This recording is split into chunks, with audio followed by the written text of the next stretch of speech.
อย่าจูที่แหละอันไหนว่าตางานว่า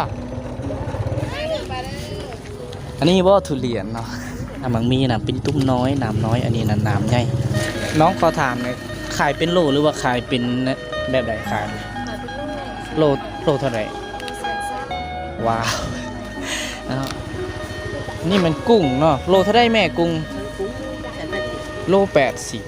80โว้ผู้สาวโลเท่าไรแม่กุ้งใหญ่ฮะว้าวบ่มีเงินแม่บ่เคยกินเลยกุ้งแม่โดยเอาขอบใจด้วยแม่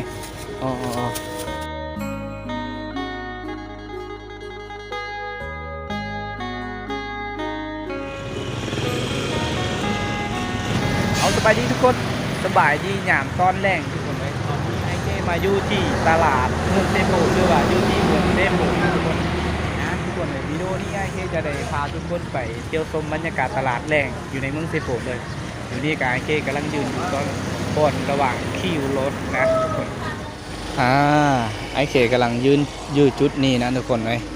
นี่คือบรรยากาศตลาดนะวิดีโอนี้เป็นวิดีโอพิเศษที่ไอ้เจ้จะได้เลาะตลาดตะลี่นะทุกคนข้าเจ้าจะได้เปิดเพลงเปิดย่างมีต้มไข่ลูกแล้วก็ปิ้งตับปิ้งปลามีโดยมีถังเสียงเพลงเสียงย่างข้าเจ้าได้เปิดนะโอ้ยขนมหลายๆอย่างแนวบ่เคยเห็นกับเขาได้เห็นนะนี่แหละบ้านป่าเข้าเมืองทุกคนเลยเอาซาลี่มักทั่วโอ้10,000เนาะแม่โอ้ยตัวทีท้องละ10,000เอาเบิ่งซื้อโอ้เขาจะซื้อเครื่องหลายๆนะเฮ็ดตกไปทุกคนอันนี้เป็นบรรยากาศตลาดเขาเจ้าเอิ้นว่าตลาดแหล่งนะทุกคนตลาดแหล่งแล้วเขาเจ้ามาเปิดอยู่วันนี้นะถ้าว่าตลาดเศร้าแล้วเขาเจ้าจะมาเปิดอยู่จุดนั่นนะเดี๋ยวไอ้เจ๊จะไปท้ายให้ทุกคนได้เบิ่งบ่อนเขาเจ้านั้นมาเปิดตลาดแหล่งโอ้เป็นมากหลายๆอย่างนะเป็นวิดีโอพิเศษเลยทุกคน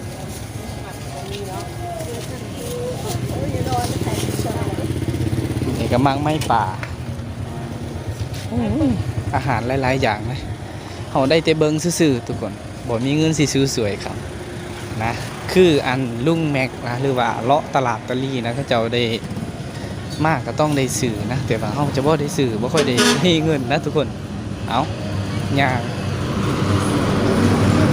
กำลังย่างไปเรื่อยๆอยู่ตอนนี้มันจะสนละวนกับเสียงรถแน่หน่อยนึงทุกคนนะคนเขาเจ้ากำลังลงลายเลยลงตลาดลายโอ้ยพวกแม่ค้าเศร้าขายฮอตโมงฮอตยามก็ต้องได้มาทุกคนต้องได้มานะจอดปะมอไซค์ไว้บนนี้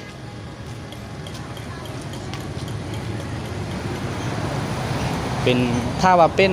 ตลาดเช้านิยามตอนเช้าแต่5 โมงหรือว่าแต่4 โมงเขาจะมาเปิดมาขายมานี่แถวๆนี้แหละเขาจะมาขายแต่ว่าตลาดแรงแล้วเขาจะเอาไปขายอยู่พุ่นนะเป็นจุดคิวรถได้จุดคิวรถทุกคนเลย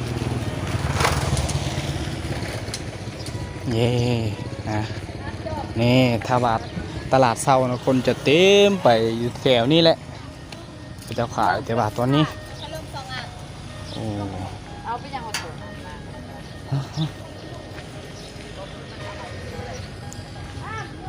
มีมะกล้วยมีมังเลนหลายๆอย่างแต่เราบอกมีเงินซื้อสวยมีแต่ย่างไปเลาะไปให้ทุกคนได้เบิ่งซื้อๆนะเอาถ้าว่าเขาเจ้าว่าซื้อบ่อะไรเราบอกได้ซื้อนะทุกคนเงินบ่มีในถุงจะกีบเลยเนี่ยเลยหมากไม้ป่าบ่เลาะเบิ่งซื่อๆเฮ้ยเขาเจ้าถามว่าเอายังบ่าวใครว่าบ่มีเงินแล้วทุกคนสิเลาะจังไดต้มไข่ลูกมี QR Code สแกนไว้บ่มีเงินสดต้องจ่ายเงินโอนนะตลาดเช้าเต็มแถวนี้ได้ทุกคนขายเครื่อง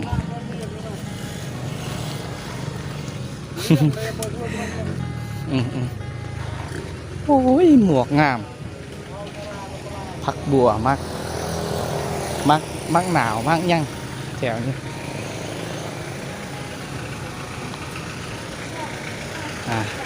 ตลาดเช้านี่จุดนี้เป็นจุดตลาดเช้าเลย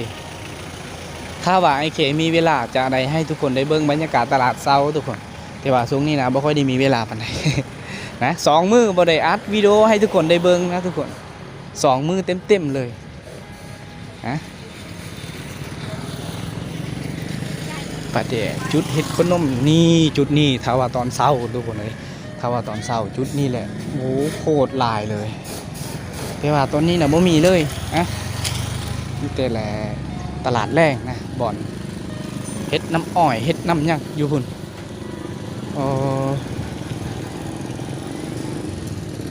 ผู้สาว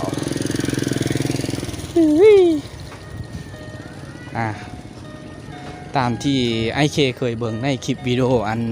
เลาะตลาดตลีวิถีไทยลาวนะอาจจะแมนแถวนี้แหละเขาเจ้าอยู่นะทุกคนอาจจะแมนแถวนี้แหละเขาเจ้าอยู่ขายตลาดเช้าขายป่าขายอย่างแถวนี้จุดนี้แหละแต่ว่าตอนนี้ตลาดแรงเขาจะอยู่ขายอยู่คิ้วรถนะไอเคกับสีย่างอ้อมหอบตลาดเดี๋ยวสิเขาตลาดนั้นนะ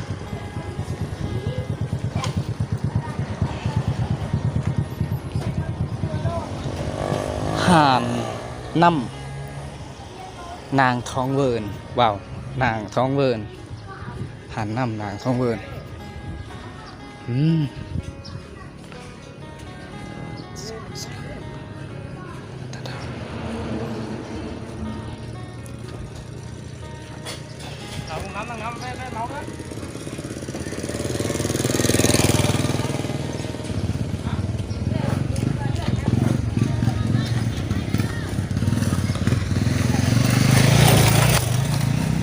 นี่แถวนี้แมนเบิร์ดถ้าว่าในยามตอนเช้านะในยามตอนเช้าแถวนี้อาจจะแมนคนขายของเบิร์ดขายเครื่องกินนี่แหละทุกคนขายผักขายหยังผู้ข้าเจ้าผู้มีป่าข้าเจ้าขายป่าขายหยังแถวนี้แต่ว่าตอนแรกนะบ่ค่อยจะเห็นนะตอนแรกเขาจะได้เห็นแต่ช่วงตอนเช้านะเดี๋ยวไอเคจีย่างเลาะเบิ่งบ่อนข้าเจ้าขายของหยังต่างๆนะเขาเป็นคนที่เขาบ่รู้จักเขาต้องได้ลักถ่ายให้ทุกคนได้เบิ่งเลยทุกคนนะถ้าว่าเขาคนรู้จักหลายครับโอ้ปลาหมึกเพิ่งเคยเห็นปลาหมึก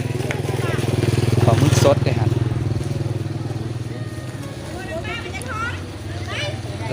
ผู้ตลาดแรงก็มีเขาจะมาขายแถวนี้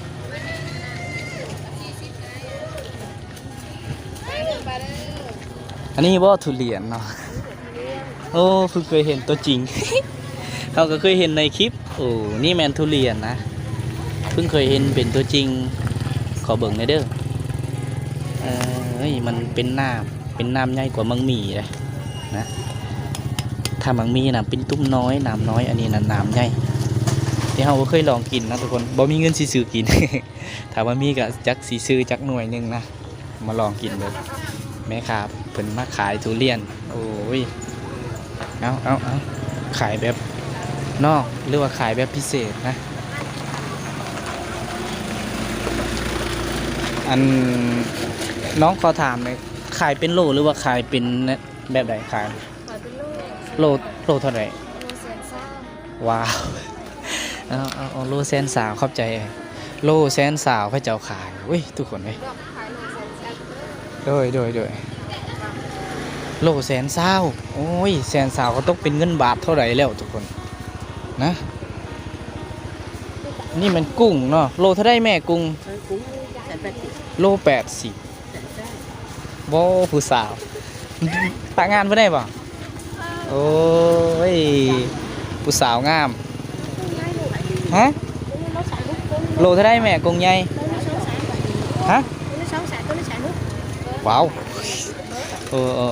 บ่มีเงินแม่โอ้บ่เคยกินเลยกุ้งนะแม่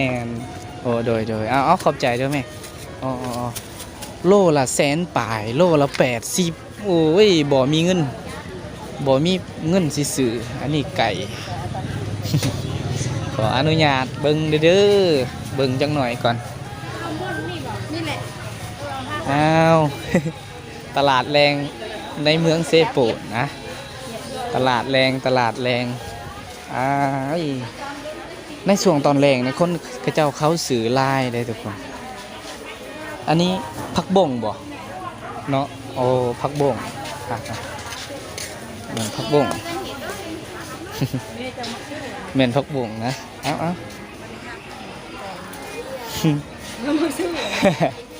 เอาลูกค้าซื้อตลอดเลยเนาะโอ้5 บอลในบ่โอ้ตะเบิ้ลจังรู้เว้ยโจลาจังเต่ากูจังช่วยได้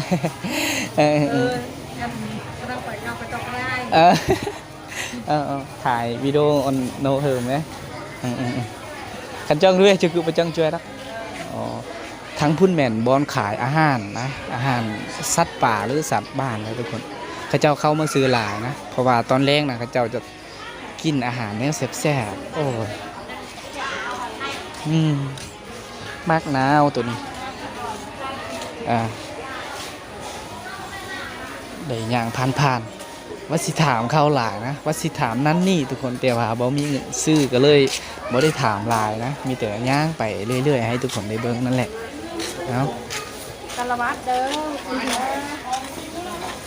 เอาวิ่งไปขายนึงเนาะเล็กเนาะนี่นะตัวแซงดีประตูนั่นเด็กประมาณจังเหินแล้วประตูไม่ได้มีคนใหม่จะเว้นหนักใหม่con lý em tới một cái món สิย่างไปจุดนี้อีกนะวนไปอีกห้อ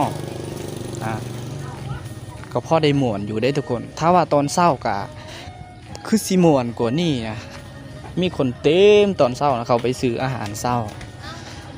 แต่ตอนแรกนะคนไม่ค่อยจะหลายนะทุกคนแต่ว่าประมาณนี้แหละมันอยู่ในเมืองนะไอ้เคกำลังย่างอ้อมหอบเนี่ยคนตลาดคนอยู่ในเมืองอันนี้คือทางอ้อมห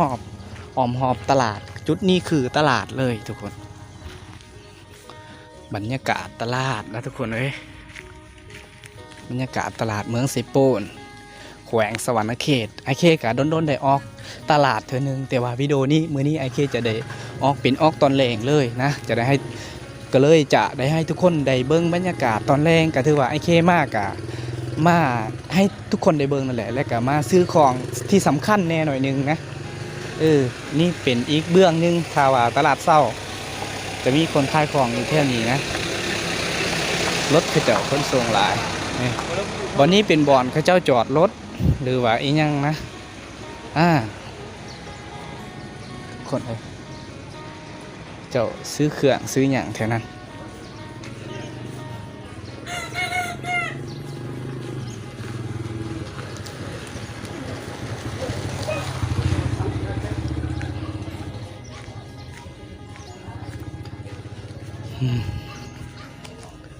เงียบห้างขายเฟอร์ก็จะปิด4 โมงตอนนี้ก็17 โมงนะ17 โมงแล้วทุกคนมะกรวยมีลายเต้ไปด้วยมะกรวยเลยแถวนั้นถ้าว่าไอ้แค่ต้องได้ขอยำนะทุกคน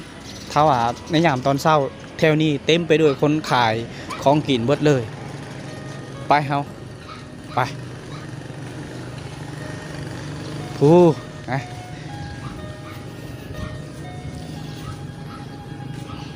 ตะเวนก็เริ่มลงเริ่มถอยลงสำหรับตะเวน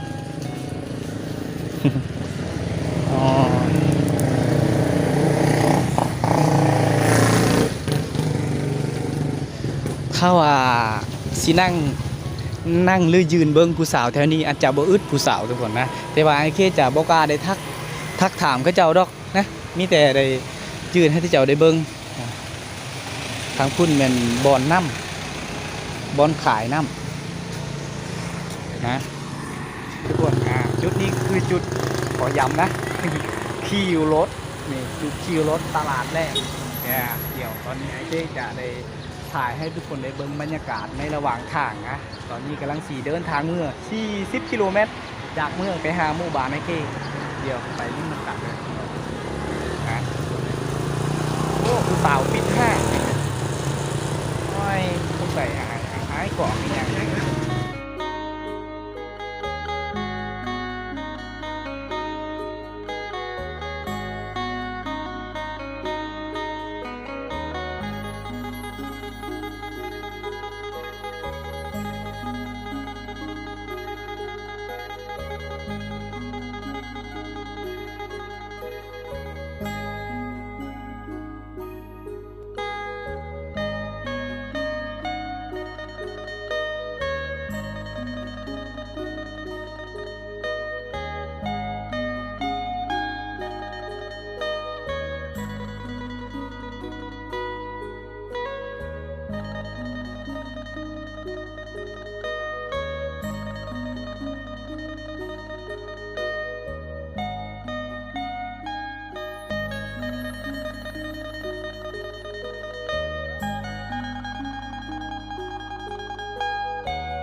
นะทุกคน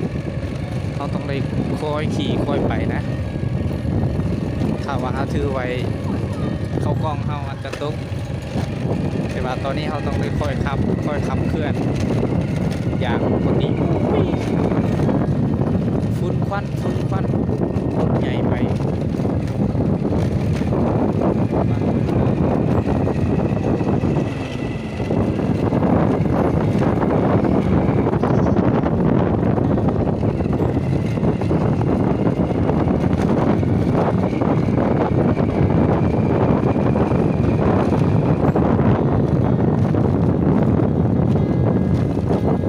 นกเกราะป้องกล้วยยาวเอาเลยไอ้ยาวเลยนี่ก็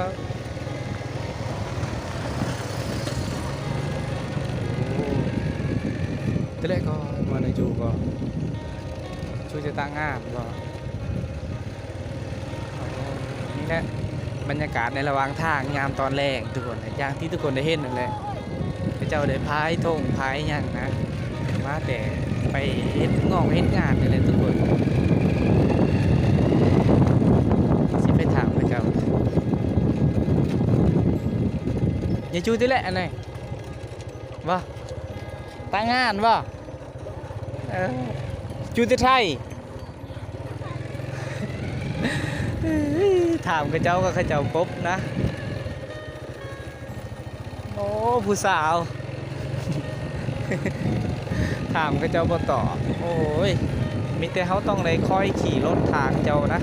ทางเอ่ยเพิ่นนะหน้า FC โอ้ยนี่ไอเคก็มี FC คือกันเลยนะ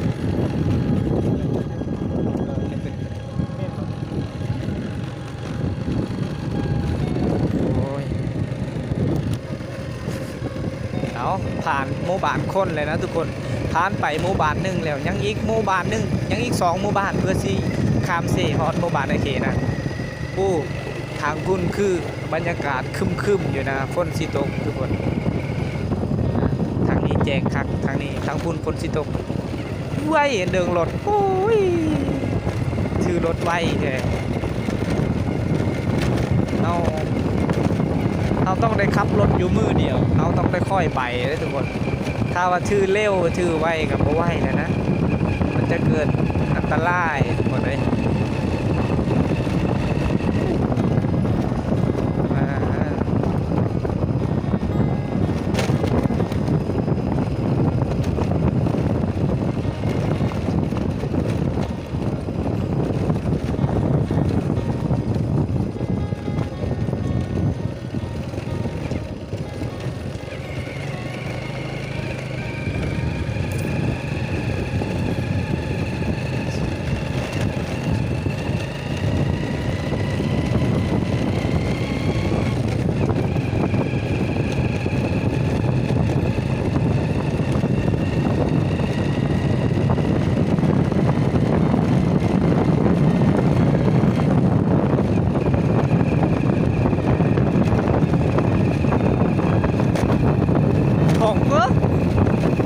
ไปคำเดินรถในพงเราเปียไว้จัก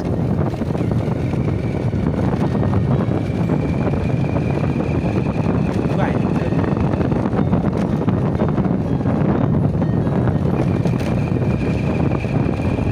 มาได้อาบป่ะ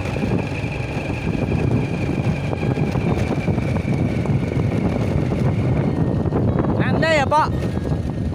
ป่ะไหนไปเฉพาะน้องวันนี้นะทะเลเดนกรอบพับมาครับเขาบ่ได้ไปทางลัดเขาไปทางใหญ่เลยไป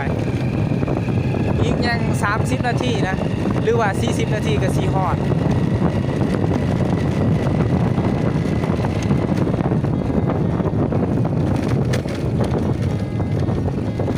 น้ำเปาะหย่องพญาพก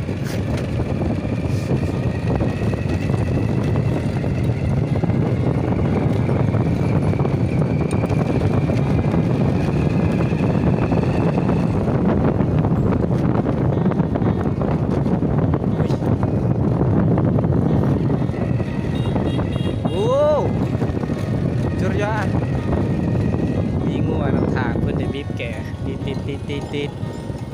เว้าหัวคอยเขาเจ้าตอนแรงได้ทุกคนเลยเขาเจ้าเฮ็ดคอกอ้อมด้วยน้ำมักจับหัวคอยอาจจะอยู่สบายแบบนี้นะ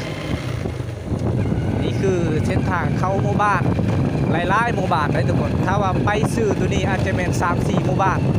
ถ้าจะฮอดจุดแหวกวันนั้นไอ้คีจะถ่ายให้ทุกคนได้เบิ่งเนาะอาจจะมีอยู่5หมู่บ้านนะทางแหวกบอลเดียวมีทั้ง5หมู่บ้านเลยเดี๋ยวสีฮอดทางแหวกนะ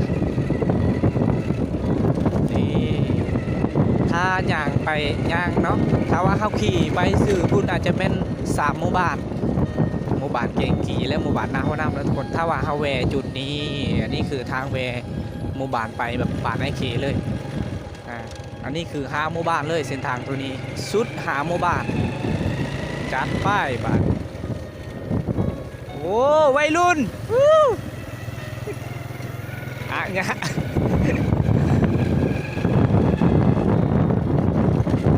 เจ้าไปเที่ยวไปยั่งนี่แหละไปปาตอกปาร์ตี้นะ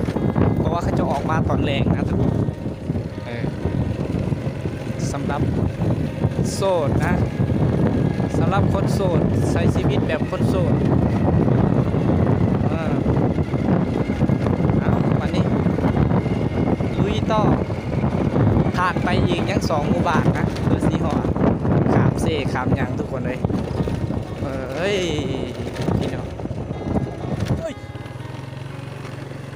ทุกคนเลยผ่านไปอีกอันนี้ก็เข้าหมู่บ้านคนอีกนะอีกหมู่บ้านหนึ่ง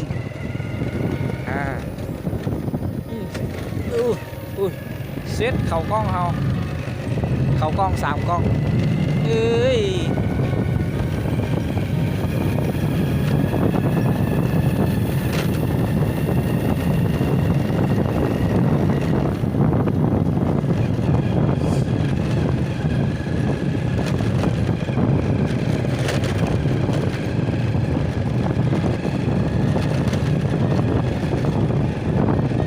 บ้านนี้ไม่ค่อยจะมีคนย่างน้ำทางเลยบ่เห็นเลย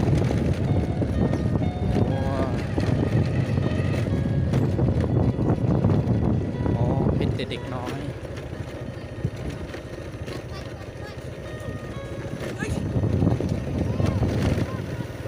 ทางพุ่นอาจจะแม่นเขาเจ้าเตะก็ต่อออกกำลังกายยามตอนเล่งแข่งกันเจ้าลงเงินนี่แหละลงเงินลงคำเดี๋ยวผ่านไปอีกหมู่บ้านแล้วทุกคน